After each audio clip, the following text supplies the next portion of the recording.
What is going on, everybody? BobbyFi with my man Eric Sheets Haber as usual. We're going to be talking a little Tuesday baseball. We actually have a decent slate to talk about today. Actually did really well yesterday, especially on FanDuel. I finished second in the 222 and I finished 10 points. Had a good chance to win the Monster. Was actually I had double the innings remaining of everybody left, but wrong parts of the Dodgers stack. So didn't quite get me there, but not a great night on DraftKings, but a good night on FanDuel that more than made up for it. So Sheets, how did you do? And then let's get into the slate tonight. Yeah, I had a fun little sweat in the lottery ticket tournament on FanDuel for a while, but it's kind of tough to win that. Need a million points. Yeah. And DraftKings I did just okay. Just overall pretty lackluster. Nothing bad, nothing great. Gotcha. Well, let's try and do a little bit better tonight. Guys, just want to remind you guys, you can sign up right now for a month free. We're going to be shortening that pretty soon. So check out truedfs.com. We're adding new things all the time, and we would love to have you guys. So with that said, Sheets, let's get into the slate. Why don't you pull up your screen and we will go game by game. And at the end, we will sort of sum up our top plays. All right. First game, Chicago, Philadelphia. Well, I guess I'll start off on this one. I like Gibson and I do like Philly. There's a lot of teams that don't have anything to play for. Now, sometimes that matters, sometimes it doesn't. But in this case, I think, I'm finding myself slightly wanting to stack a little bit more and take the pitchers, especially more in the game, and the teams that are still playing for something versus the teams that maybe have run away with the division. And we'll get into the White Sox a little later as a good example of that. But I do like the prices are going to make people not want to play Philly here. I think in certain cases, like you got Herrera at 4,900. Rio Muto is as expensive as he should be, and so is Harper. But you do have some cheap other bats with Didi and Brad Miller. Even guys like Galvis down at the bottom, he's expensive, but no one's going to go there. I just think that you're going to get a low-owned stack here against a Cubs team that we've seen be on the wrong end of the biggest game of the night. Obviously, a great hitter's park in Philly. So I've come on to Philly quite a bit, actually.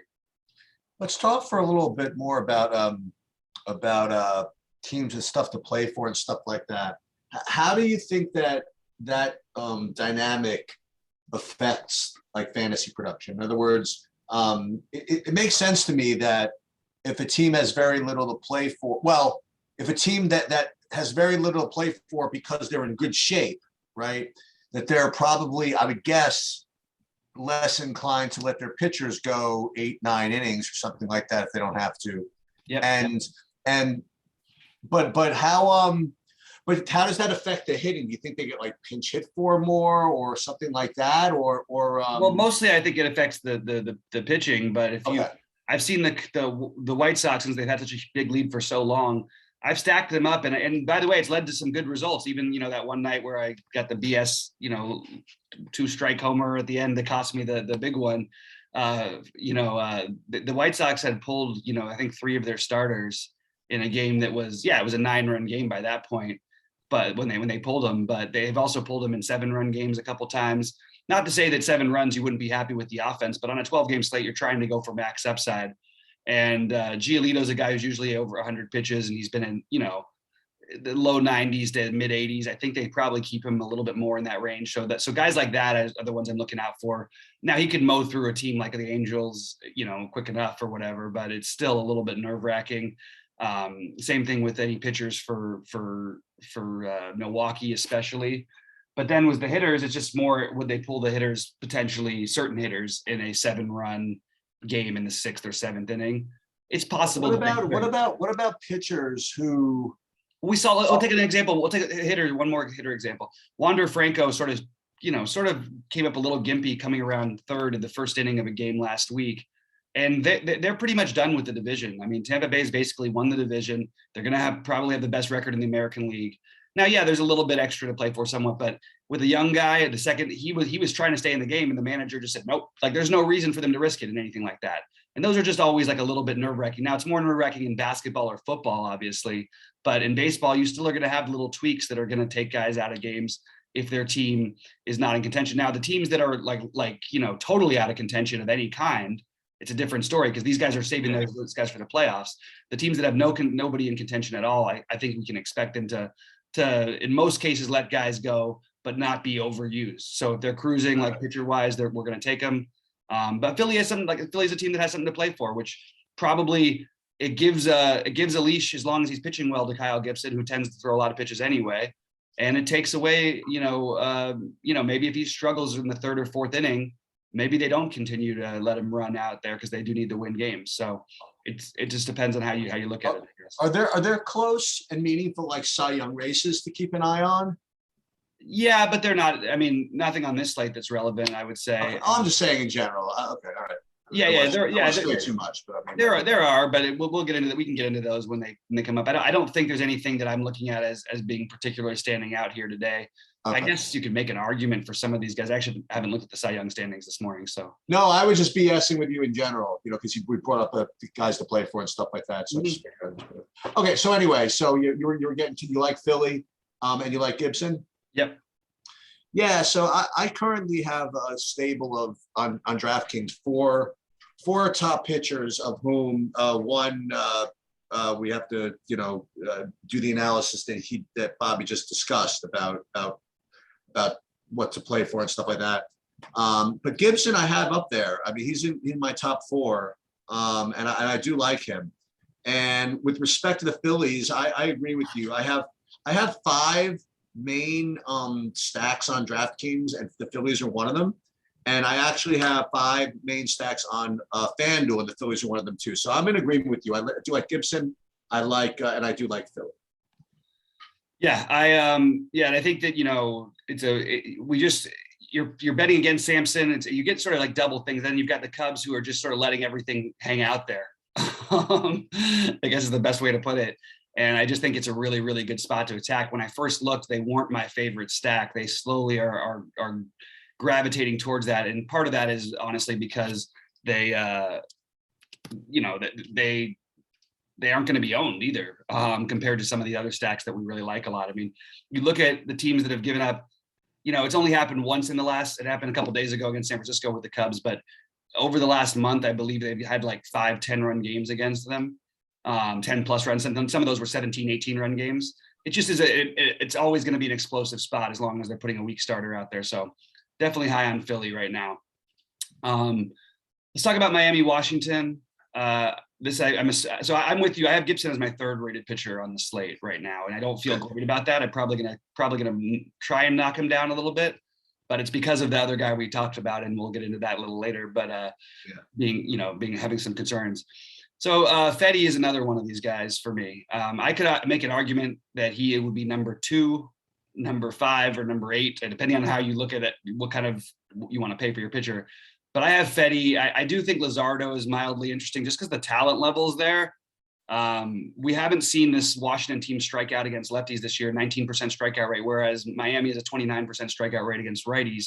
So you give the edge to Fetty, not to mention he put up 32 against these guys last time he pitched and had his best game of the year. They've also got the best pitchers umpire on the slate, I believe, at least as of right now. We haven't got all the umpires in yet. So I am heavy on Fetty, and I have some interest in Luzardo too, even though I don't like it as much. As it looks like a better play because of the price. When you just take the strikeout rate into account, it maybe makes it a little bit worse. But Luzardo is good, and like when he's on, he can be good enough to get these guys. So interest in both pitchers. And then I don't mind some of the one-offs in this game. I don't mind, some of the cheap bats, whether it be Brinson or especially Sanchez. Lewin Diaz, unfortunately, it's going to take up a first base spot, but he's 2K. I mean, I don't think I want to stack anything here, but the prices make it kind of interesting. And Lane Thomas, another one. And then I'll always consider Soto in every matchup, even in a lefty. So I'm on this slate. I probably don't end up doing too much with the bats, but I'm definitely interested in both pitchers. For those of you that are just joining us for the first time or need a refresher on this, I mean, Bobby and I don't talk about the slate beforehand, and it's partially my necessity and partially on purpose, because that's one of the things I really hated was when you see like just everybody just agree with one another. You know what I mean? And so that's why you get like usually a lot of standard deviation between our plays on here. But so far today we're kind of grooving on the same wavelength, because I have Fetty also as one of my top 4, and for all the reasons that you mentioned. And I am not getting to any of the Washington, but I am getting to some Miami as a possible value proposition on DraftKings if you do elect to go with a double spend up at pitching. Again, you don't have to do that. Maybe it's bad to do that, but I do have Miami as rating, good point per dollar type place, and they get there. You know what I mean? Like, you don't need that many points for them to get there. Right. If you pair them with some of the higher priced teams on the slate. So I'm with you, man. I like Fetty, and I like a little bit of Miami. Yeah, that's basically exactly where I'm at for the game, and just even if you don't not necessarily stack for Miami, but they do have just the Brinson, Sanchez. There's upside for those guys, and De La Cruz even deserves to be in that conversation. Maybe a little. The problem is you don't want to use all of your outfield spots, but those guys all definitely are relevant for me, and I prefer Sanchez above the other two, but I like Brinson as well. All right, well now we get to I think the chalk everything game of the slate, and I certainly understand why. I am very high on Garrett Cole, and he is my number one pitcher. I'm sure he's probably going to rate that way for almost everybody. You have the high strikeout Baltimore against righties, Cole, who has the highest upside on the slate, has the highest floor on the slate. The Yankees needing to win, et cetera, et cetera. The Yankees stack looking really, really good. Going to be popular, but I have no problem with it whatsoever. You can play the low-owned guy who's probably the greatest hitter in the history in Baltimore, the Gleyber Torres, who I think through his first 20 games, he hit like 14 home runs there. But he hasn't shown the same power this year. But using guys like he and Higashioka at the bottom of the order can differentiate your stacks, along with potentially a guy like Rizzo or Gallo, who people may shy away from a little bit in the lefty. So that's the way I'm looking at this. The Yankees are, in my opinion, right off the bat, the best stack. But this is a big slate, and they're going to be popular. So we can try and find other ways. I just think there's enough ways to go around it. Urshela also. There's enough ways to get a 5-man stack of the Yankees at low enough ownership to where even on a 12-game slate, I'm probably going to have them as my top stack. And I'll tell you, if you don't think that playing guys in chalk teams at the bottom of the order can work, last night was a perfect example. Houston. What's that? Houston, yeah, last night Houston. Yeah, I mean, I was in great shape, and I saw these guys chasing me, and I just got seried like right out of the freaking first, second, and third place. Siri was like hitting 7th or something. He was a 4% owned. 8th and 3% in the monster, and I played him in every lineup of mine on FanDuel because I knew that people weren't going to expect him to be in the lineup, and they weren't going to make a pivot. They were going to pivot over to Myers instead. Yeah, that was a good one. Yeah. Sorry, go ahead. So I agree. I have Cole as my top pitcher. For what it's worth, I don't have him as I don't want to say it's a must play, but I've had pitchers that stood out more on a slate than Cole. But he does stand out as the top pitcher for me. I will say that. And I do have the Yankees as one of my 5 main stacks. I don't have them just completely over everybody else by that much, though. So if the Yankees do end up being the chalkiest of the bunch, I can go elsewhere. Especially if you're gonna play Cole with Gibson or Cole with Fetty or whatever it is. I mean, and you want to play the Yankees, you got to either be like really, really funky, with other stuff, or like Bobby says, maybe really, really good and expert about picking the right pieces of the Yankees and avoiding the chalk, like Higashioka and Torres. I don't know if Torres is going to be that off the board, but I think he will be. I don't think he's going to be owned batting 7th. I really maybe Brett Gardner, somebody like, I don't know. So I'm in agreement with you. Agreement with him. Cole's my top pitcher, and the Yankees are one of, but maybe not my top stack even ownership, but they're definitely one of the top 5. Yeah, it is interesting. And let's talk really quickly about the ownership, because even like last night, Houston was much lower owned than everybody projected and than I thought they were going to be. They were still owned, don't get me wrong. Yeah. But just goes to show you, not just by playing the bottom of the order. I mean, if you start off with your lineups with Urshela, your Yankee 5-man stack with Urshela, Gleyber, and LeMahieu, and then maybe you throw in Rizzo at first base instead of Vogt, and then you play one of Judge or Stanton to go with it. You're not all like 3 of those guys are going to be less than 10% owned. The other one should, like LeMahieu, should just be barely above it, maybe a little bit higher than barely. And then you've got, or you play Higashioka, you can even get 4 guys below 10% in their stack. And it's just not the way that everyone's going to do it. And then choosing the lefty Rizzo at a higher price instead of Vogt at first base, avoid at first base, I think that's, there are enough ways to get different within the stack, and I like it enough to where I think that I'm not going to worry about ownership quite as much. That's just my take on that specific situation. Okay, Tampa Bay, Toronto.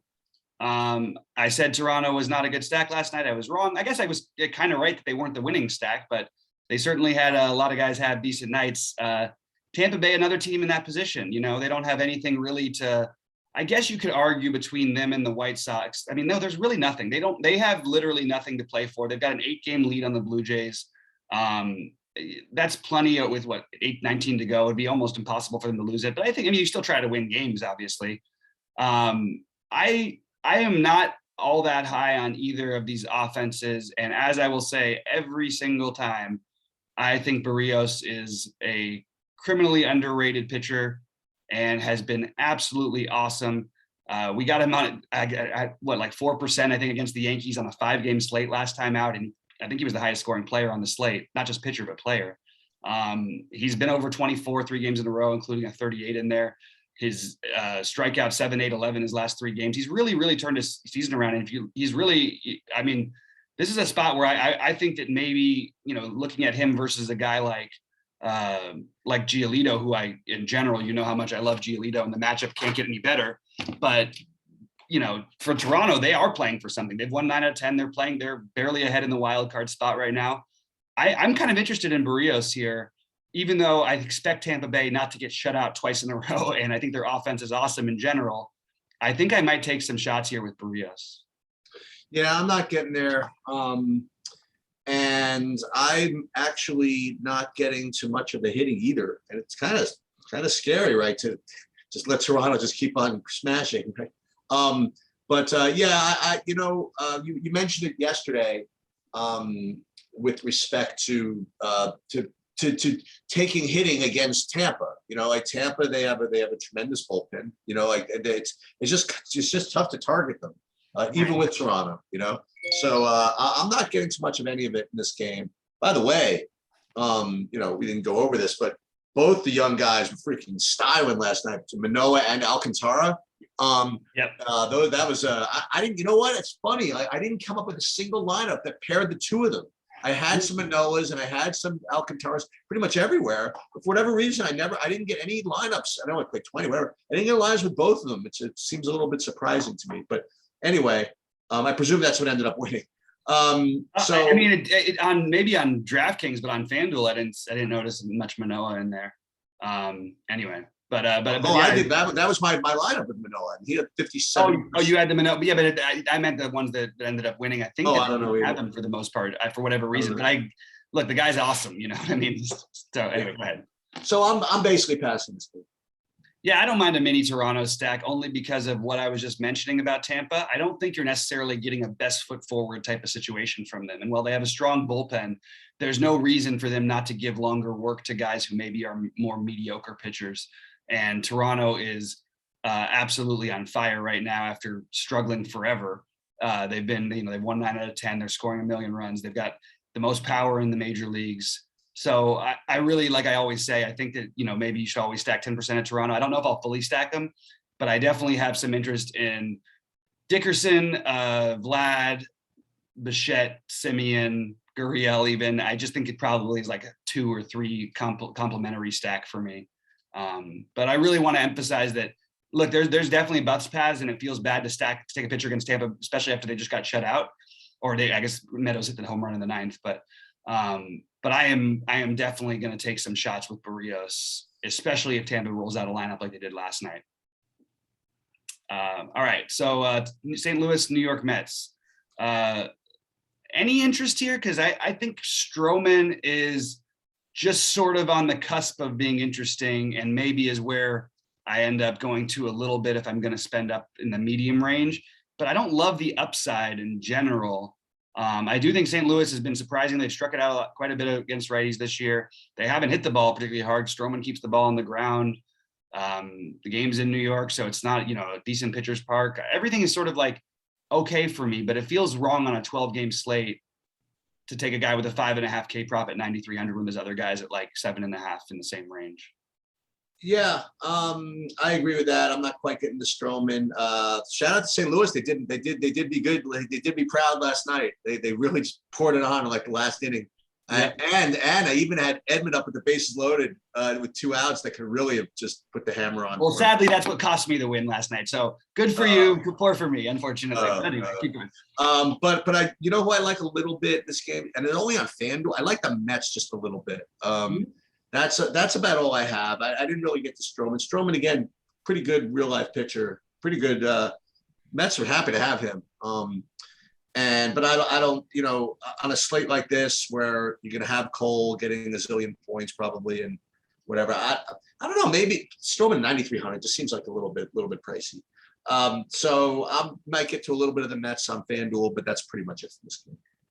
Yeah, I actually, the more I think about this slate, I kept wondering why I'm not getting to the Mets exactly, because I do like them, and then I actually think they're going to end up somewhat owned. I think Conforto makes for like a great one-off. I mean, he's 3,400, which is way too cheap for him, batting, you know, third, and he's got plenty of power. Woodford / bullpen doesn't scare me. I could get behind the Mets for sure, and there's some good value out there. You know, you got the 2,100 catcher and Mazika supposed to be catching tonight. There's power in this lineup, so I think I might end up coming on to the Mets a little bit late, even though they weren't my first glance as a team that I was going to use. But okay. All right, Colorado, Atlanta. This is another spot where I might just take a shot here. Atlanta, another team that needs to win. Tukey has looked very, very, very poor his last 3 starts and couldn't keep the ball over the plate and got pulled early and had all kinds of weirdness. I think there's a real upside opportunity against this Colorado team. So I am going to see who the umpire is too. We don't have that one yet, but I have a little bit of interest in Tukey. And if it was a smaller slate like last night, I could make an argument for stacking both sides of this game. But I don't think I'm going to get to it tonight. John Gray has looked pretty good, and I'm just kind of surprised at the run total being quite as high as it is. Maybe d'Arnaud as a one-off, like as a catcher, I think he stands out as a decent option, but I just don't think I really want to stack these teams. Are you interested at all? No, what I'm not. But what happened? I'm looking at Toussaint's like game. Yeah, he's been wild. He pitched in Colorado, and then in Colorado, and then he got wild in the last game. Do you know what the San Francisco game is? It's one game. I can't remember back to 3 weeks. So they won 9-0. He pitched 1 inning and 1 walk. He didn't. Well, if he did start that game, I don't know what they were. Oh no, but they won 9-0. They may have pulled him like after the first inning. I don't really know what the answer was to that one, but it wasn't like we had any reason to think he wasn't going to pitch anymore after that, or I don't really know. I don't have an answer on that. I'll look into it a little bit. Yeah, I don't think I can do it. Yeah, I mean, if you want to talk about GPP tournament plays, I think he's a fantastic one. I agree, but I don't know if I can get there. Yeah, maybe if you're playing 150 instead of 20. But so we're pretty much you don't have any interest in the bats? Nope. Okay, so Houston and Texas, for good reason. Houston is going to be popular again. Yep. Now, look, Sheets, we could take your stance here and just say, hey, we don't play the team that scored 700 runs the night before. Yep. I think I'm still going to have some interest in Houston. I'm curious, if they don't let that kid play, what the hell are they doing? You know what I mean? This kid just goes 4 for 5. It's 2 home runs. What did he have? I don't even think he had 2 home runs, but he ended up with he put up 50 fantasy points. I mean, or on FanDuel anyway. So whether it's him or McCormick, they're the cheap option in the outfield that I think are awesome. I don't care where they hit in the lineup. Jordan Lyles has given up the most home runs in the major leagues this year, unless something happened in the last day or two that I didn't catch on to. He is the kind of pitcher you don't want to. And by the way, he's done it in a stadium that suppresses home runs. So I'm a fan of taking some of these Houston bats today, but they're going to be popular. So warning to that. Jordan Alvarez is my priority guy in terms of spending up. Bregman is the priority because he's too cheap. And then you play McCormick or Sis or whatever with them. And then you can figure out the rest of the stack. But I do think that Houston rates out really well. Another team, they have, I guess, a little more to play for. Not really. They're sort of in good shape in this division, and 6.5 up. There's a little closer, but I don't know. I do like Houston. It does feel like if everybody's not going to be on them, which is kind of oddly at the early projections I'm looking at, kind of the case. They're going to be popular, but not as popular as I would have thought. I can get behind Houston for sure. Yeah, they're one of the top 5 as far as projections go. Yeah, they did score 14 runs, of whom Siri was responsible for 13 of them, I think. Alvarez hit 2 bombs too. No, I know. So yeah, I'm probably not going to play him, but I totally would can't give any reason why I wouldn't play him, except for just because I'm stubborn that way. So one thing I will say is that if you guys did play the 1 through 5 guys or 1 to 6 guys, every one of them got pinch hit for at the end. That's because it was a 13-point run game. Fair enough, but you know what I mean. But I mean, it's every at bat matters, man. You know what I mean? Like, well, no, but everyone did except for Alvarez, by the way. Right. If you've already hit a home run, they tend to let you stay in there unless you're Bregman just coming back from an injury. And by the way, Bregman was all over a couple of balls that didn't quite make it. I know. He was really on the free. He was on it. So yeah, Houston does rate as one of their top 5 stacks, which I'm not going to play. You like Greinke at all? Coming off of COVID, no. Okay. He just got crushed by this team. He's expensive. He doesn't strike people out.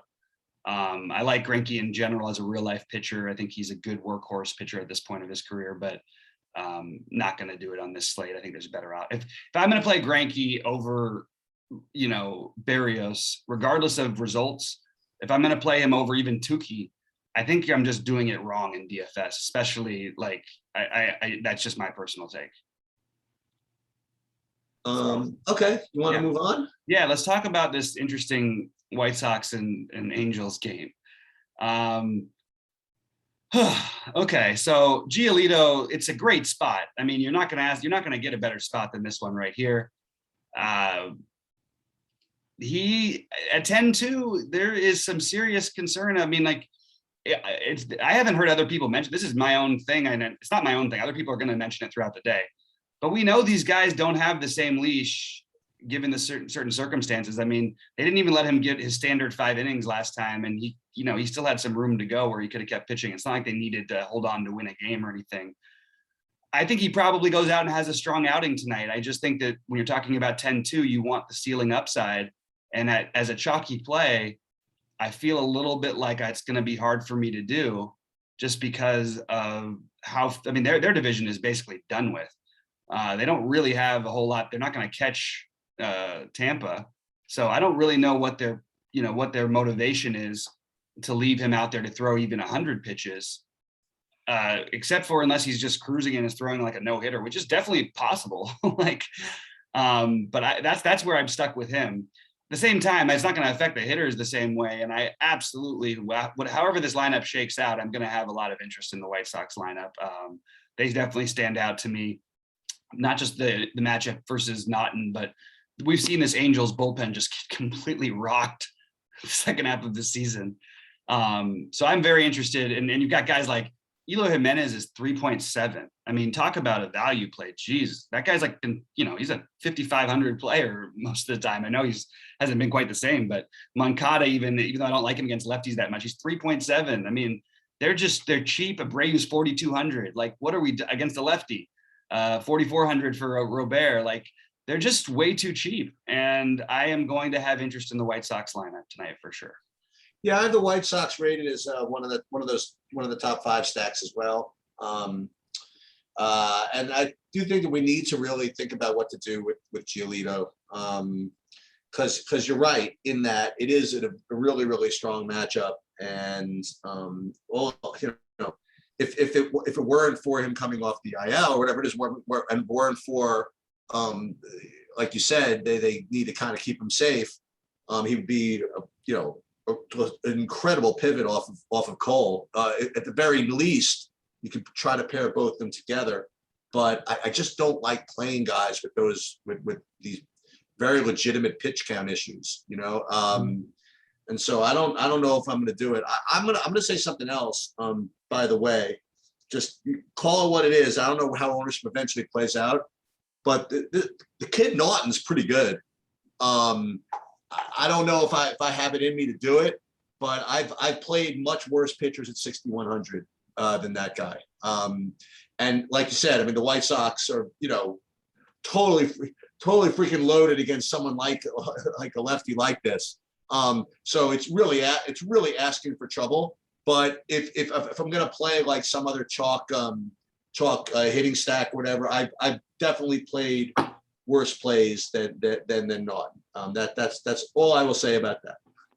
Looks like, by the way, Barrios may have just been removed. So I'm not even sure what to do with that. I will see who the actual pitcher is, but just wanted to throw that out there because I just got a note that he was not pitching. But I don't know about the Naughton thing on this kind of a slate for me. I don't think I could do it. I don't really see the reason for it, but I definitely, I'm not saying that he's even terrible. I think this is a good spot for the White Sox here. I agree.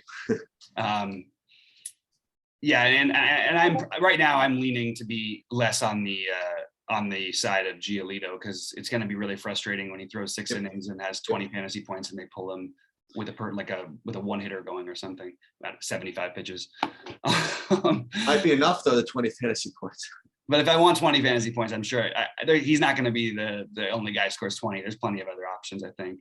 I mean, one of them in this next game, by the way, I am not all over this spot for Montas, but if you want to talk about just Montas versus Giolito, with Montas, we have some serious upside. And we could is there a monkey knife fight, Giolito versus Montas? Maybe there's something we could do. I'll take a look at that after the show. But I think that Montas is not only in play, I think he's being completely overlooked. I think that, just look at his game log. I know KC is not a team I tend to want to pick on. They don't strike out as much. They strike out a little bit more now because they have a little bit of a different lineup than they did before with guys like Isbell in there. Even guys like Mondesi. There's other guys there's a few more strikeouts in there that are possible. I do like the idea of maybe taking a little bit of a shot with Montas and maybe just flipping Giolito for Montas instead at a fraction of the ownership. At the same time, I have Oakland as probably the stack that's just on the outside looking in for me. Okay. I think that they're a good stack. I don't think Kauer is as bad as maybe people think. However I pronounce it, Kawar. But I don't know. It's hard for me not to have at least a little bit of interest in the A's. And by the way, at the same time, if we're going to talk about Naughton, why aren't we talking about Kawar, who has pitched 6 innings his last 2 starts against an A's team that can strike out, and he's 5K. Maybe you get him into a lineup in a large field GPP. I don't think that's the worst idea. He'd be the place I'd want to spend all the way down if I was going to do it. Okay. How about you for this game? Yeah, I didn't quite get too much of any of this. But like you said, if you're looking for some kind of pivot or some double spend up, I think you could do worse than Montas, like you were saying. And yeah, Oakland's definitely on the outside looking in for me. So not a lot of interest. Yeah, that's where I have them too. I think I'm probably going to have to force them into a lineup or something, just because I think that their offense is always overlooked and every stadium is an upgrade for them. And they're on the road, so they get the extra at bats and they must win and all these things. And they've got power and they're in good form, all the things that we like. I am going to just say, I think Jake Arrieta is completely awful. I am not going to stack against him on a full slate because the bullpen behind him is good. I completely understand those of you who want to take that shot. You got a good run total for San Francisco, pretty high. I believe this game's going to be in the 50s temperature wise. And I think you're going to get some ownership for guys like Listella, Lamont Wade, and Brandon Belt. Nothing wrong with any of those plays. I just have other plays I'd rather play.